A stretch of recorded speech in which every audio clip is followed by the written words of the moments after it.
So one of the coolest things about the electric guitar is the ability to bend the guitar string. However, that is a really difficult technique that a lot of students struggle with. So I'm going to give you some pointers that you can practice, and then hopefully you'll be able to master the art of the bend.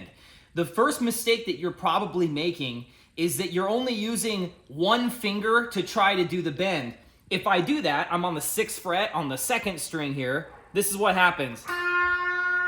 I can't bend it enough to get to pitch, and it sounds bad. The other thing is that it's not stable if I do that. It can slip like that, and I'm sure that's probably happened to a lot of you. So how do you prevent that? Use all 3 fingers whenever you can in order to bend. So what I'm going to do is I'm on the 6th fret again on the 2nd string with my ring finger, but I'm also using my index and middle fingers on that same string.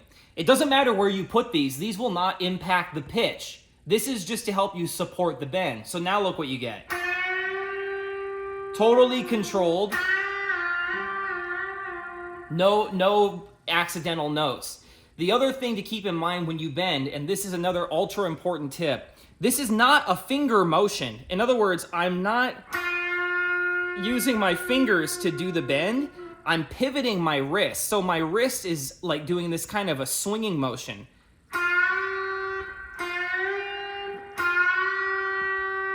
Okay? Now, the other thing that a lot of students struggle with is bending that string to pitch.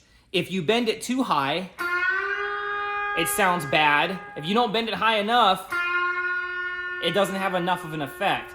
So a good way to practice that is to play the tone that is 2 frets or 1 step higher than where you're starting off. So I'm on my 6th fret here. I'm gonna be shooting for this pitch. So watch me bend.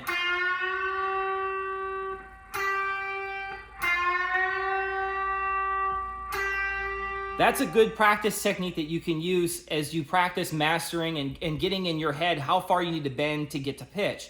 Another technique you can use is called unison bending. So in this position, if I'm bending this string, if I put my index finger on the high E, 3 frets behind, and use my middle finger to support,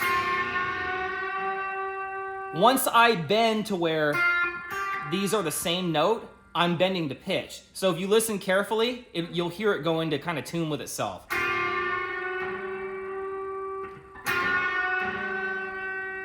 So practicing that unison bend technique is another way you can make sure that your bends are bending into tune. This has been a short bending tutorial. Practice those. I recommend practicing them using the high E, the B, and the G as you begin learning those. Another really handy tip that I recommend, get yourself a set of Ernie Ball Hyper Slinkies. These are really, really skinny gauge strings that will make it so your fingers don't hurt so much as you practice. I actually use them all the time because they reduce fatigue. They just make the guitar easier and more slinky to play.